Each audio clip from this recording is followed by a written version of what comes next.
Channel velocity learners. మనం ఈ వీడియోలో టెట్ పేపర్ 2కి సంబంధించి ప్రీవియస్ ఇయర్స్లో అడిగిన మ్యాథమెటిక్స్ మెథడాలజీ బిట్స్ అనేవి ఈ వీడియోలో చూద్దాం. ఓకే, మన ఫస్ట్ బిట్, క్రింది వాటిలో దీర్ఘకాలంలో సాధించబడేవి. ఆప్షన్ 1 లక్ష్యాలు, ఆప్షన్ 2 ఉద్దేశ్యాలు, ఆప్షన్ 3 స్పష్టీకరణలు, ఆప్షన్ 4 విద్యా ప్రమాణాలు.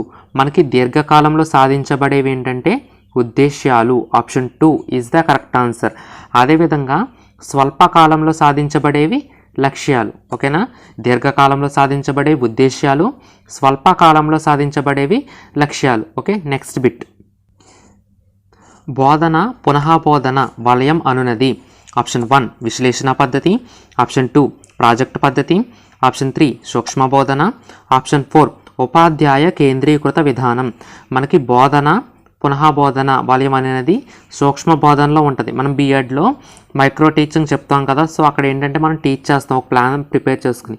సో అది మనం ప్రదర్శించిన తర్వాత దాంట్లో ఏమైనా మిస్టేక్స్ ఉంటే కనుక మనకు వచ్చిన స్కోర్ కార్డ్ ఆధారంగా మనం మళ్ళీ రీటీచ్ చేయవలసి ఉంటుంది. సో టీచ్ రీటీచ్ ఈ సైకిల్ అనేది మనకి ఎక్కడ ఉంటుందంటే మైక్రో టీచింగ్లో ఉంటుంది. విశ్లేషణ పద్ధతి అంటే ఏంటంటే ఏదైనా ఒక విషయాన్ని చిన్న చిన్న ముక్కలుగా చేసి అధ్యయనం చేయడాన్ని మనం విశ్లేషణ పద్ధతి అంటాం. ఓకే, ప్రాజెక్ట్ పద్ధతి అంటే ఏంటి, లెర్నింగ్ బై డూయింగ్ అనే సూత్రం మీద ఆధారపడి ఉన్నది మనకి ఈ ప్రాజెక్ట్ పద్ధతి. ఉపాధ్యాయ కేంద్రీకృత విధానం అంటే టీచర్ ఏది చెప్తే స్టూడెంట్ అది నేర్చుకోవాలన్నమాట. అంటే టీచర్ ఏదైనా ఒక విషయాన్ని చెప్తే దాన్ని స్టూడెంట్ నేర్చుకోవడమే తప్ప స్టూడెంట్కి తిరిగి ప్రశ్నలు అడిగే స్వేచ్ఛ అనేది ఉండదు. సో మనకి ఇక్కడ టీచ్ రీటీచ్ అనేది దేనికి సంబంధించిందంటే సూక్ష్మ బోధనకు సంబంధించింది. సో ఆప్షన్ 3 సూక్ష్మ బోధన is the correct answer. Next question, ఎక్కువ విశ్వసనీయత గల ప్రశ్నలు. ఆప్షన్ 1 ఏక సమాధాన ప్రశ్నలు, ఆప్షన్ 2 మౌఖిక ప్రశ్నలు, ఆప్షన్ 3 వ్యాసరూప ప్రశ్నలు, ఆప్షన్ 4 లఘు సమాధాన ప్రశ్నలు. మనకి ఎక్కువ విశ్వసనీయత గల ప్రశ్నలు ఏంటంటే ఏక సమాధాన ప్రశ్నలు. సో ఆబ్జెక్టివ్ టైప్ క్వశ్చన్స్ అనేవి మోస్ట్ రిలయబుల్ క్వశ్చన్స్. ఓకేనా, ఈ క్వశ్చన్కి సరైన సమాధానం ఆప్షన్ 1 ఏక సమాధాన ప్రశ్నలు. నెక్స్ట్ క్వశ్చన్, ఉత్తమ గణిత పాఠ్యపుస్తకం లక్షణం కానిది. ఆప్షన్ 1 విషయం, ఆప్షన్ 2 భాష, ఆప్షన్ 3 అభ్యాసాలు, ఆప్షన్ 4 చిత్రపటాలు లేకపోవడం. మనకి ఖచ్చితంగా ఒక ఉత్తమ గణిత పాఠ్యపుస్తకంలో మంచి కంటెంట్ ఉండాలి. అదేవిధంగా విద్యార్థులకు అర్థమయ్యే భాషను ఉపయోగించి ఉండాలి. అదేవిధంగా ఎక్సర్సైజెస్ కూడా ఇవ్వాలి. అదేవిధంగా డయాగ్రామ్స్ కూడా ఉండాలి. సో ఇక్కడ డయాగ్రామ్స్ ఉండకపోవడం అనేది ఉత్తమ పాఠ్యపుస్తకం యొక్క లక్షణం కాదు. కంపల్సరీగా డయాగ్రామ్స్ అనేది ఉండాలి. సో ఈ ప్రశ్నకు సరైన సమాధానం చిత్రపటాలు లేకపోవడం. Option 4 is the correct answer. Next bit, ప్రకల్పన పద్ధతికి మూల సూత్రం. ఆప్షన్ 1 అవగాహన ద్వారా తెలుసుకోవడం, ఆప్షన్ 2 చేసి ఆచరించడం ద్వారా నేర్చుకోవడం, ఆప్షన్ 3 సృజనాత్మకత ద్వారా నేర్చుకోవడం, ఆప్షన్ 4 అంతర్బుద్ధి ద్వారా నేర్చుకోవడం. మనకి ప్రకల్పన పద్ధతి యొక్క మూల సూత్రం ఏంటంటే లెర్నింగ్ బై డూయింగ్, అదేవిధంగా లెర్నింగ్ బై లివింగ్ అంటే చేసి ఆచరించడం ద్వారా నేర్చుకోవడం అన్నమాట. సో ప్రకల్పన పద్ధతి మూల సూత్రం చేసి ఆచరించడం ద్వారా నేర్చుకోవడం, learning by doing. Option 2 is the correct answer. Next bit, అభ్యాసనలో బోధన అభ్యాసన ఉపకరణాల ఉపయోగం.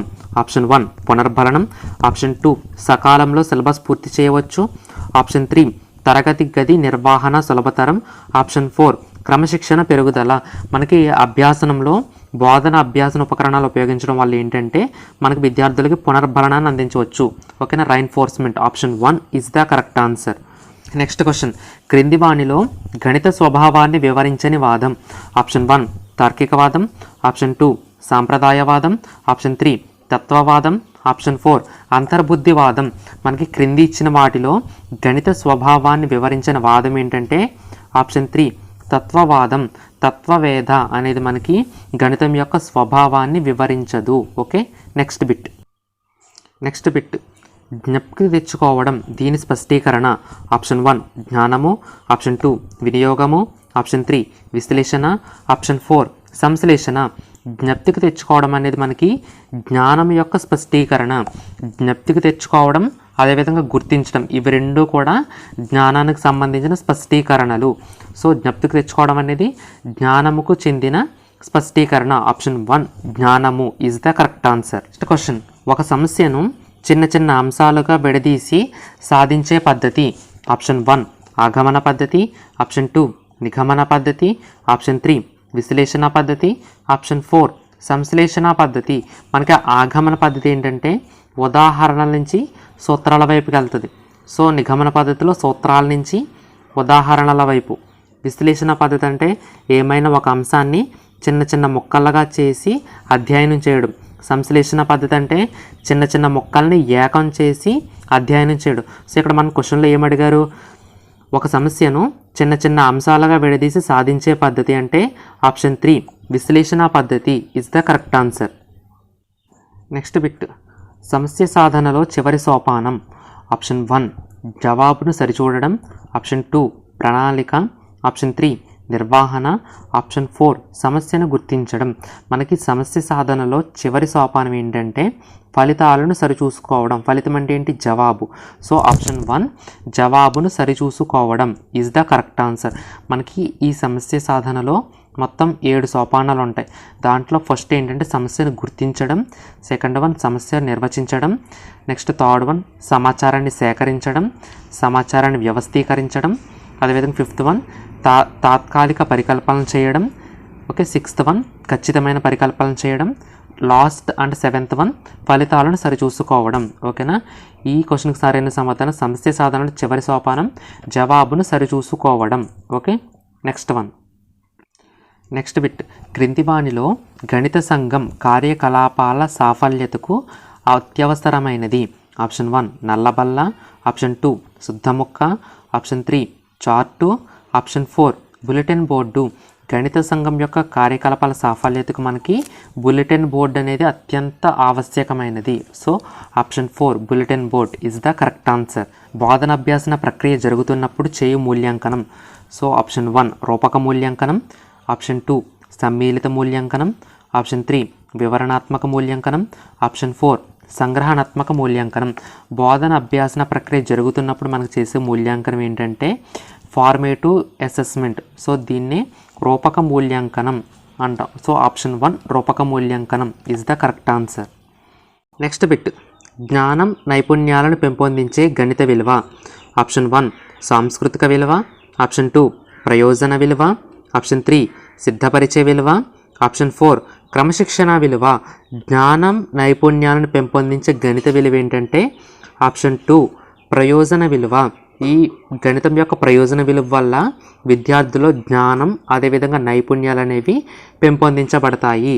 సో ఆప్షన్ 2 ప్రయోజన విలువ is the correct answer. Next bit, విద్యార్థులకు సమస్య పరిష్కారానికి సులభ మార్గాలు పద్ధతులను ఉపయోగించడం అలవాటు చేయడం వలన కలిగే ప్రయోజనం. ఆప్షన్ 1 ఆవర్తనం, ఆప్షన్ 2 వేగం ఖచ్చితత్వం, ఆప్షన్ 3 ఉన్ముఖీకరణ, ఆప్షన్ 4 గుర్తించడము. ఓకేనా, విద్యార్థులకు మనం సులభమైన మార్గాలు అంటే షార్ట్ కట్ మెథడ్స్ని నేర్పించడం వల్ల వారిలో మనం స్పీడ్ అండ్ ఎక్యురసీ అంటే వేగాన్ని ఖచ్చితత్వాన్ని నేర్పించవచ్చు. ఫర్ ఎగ్జాంపుల్ మనం కాంపిటేటివ్ ఎగ్జామ్లో తీసుకున్నట్టయితే ప్రతిదానికి లాంగ్ ప్రాసెస్ అనేది చేసుకుంటూ వెళ్ళరు. వాళ్ళు కొన్ని షార్ట్ కట్స్ అవి పాటిస్తారన్నమాట. ఎందుకు షార్ట్ కట్ పాటిస్తారంటే వాళ్ళు టైంకి చేయాలంటే చాలా ఫాస్ట్గా చేయాలి, అదేవిధంగా ఎక్యురేట్గా చేయాలి అంటే. సో వాళ్ళు కొన్ని షార్ట్ కట్ మెథడ్స్ని అదేవిధంగా ప్రాసెస్ని యూజ్ చేయడం వల్ల వాళ్ళలో స్పీడ్ అండ్ ఎక్యురసీ అనేది ఇంప్రూవ్ అవుతుంది అనమాట. సో ఈ ప్రశ్నకు సమాధానం వేగం ఖచ్చితత్వం is the correct answer. Next bit, సహసంబంధాల రకాలు. Option 1 2, option 2 3, option 3 4, option 4 5. మనకి సహసంబంధాలు 2 రకాలుగా ఉంటాయి. సో ఇప్పుడు మ్యాథ్స్ తీసుకున్నాం అనుకోండి, మ్యాథ్స్కి సహసంబంధం ఉంటుంది, అదేవిధంగా మ్యాథ్స్తో ఇతర సబ్జెక్టులకి సహసంబంధం ఉంటుంది. సో సహసంబంధాలు మనకి 2 రకాలు. So option 1 2 is the correct answer. Next bit, గణిత పాఠ్య పుస్తక విశ్లేషణలో భౌతిక అంశం కానిది. ఆప్షన్ 1 ముద్రణ, ఆప్షన్ 2 భాషా శైలి, ఆప్షన్ 3 వెల, ఆప్షన్ 4 వ్యక్తిగత భేదాలకు అవకాశం లేకుండుట.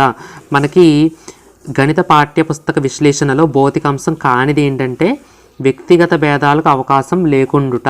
సో మనకి ముద్రణ, భాషా శైలి, వెల అనేవి మనకి భౌతిక అంశాలు.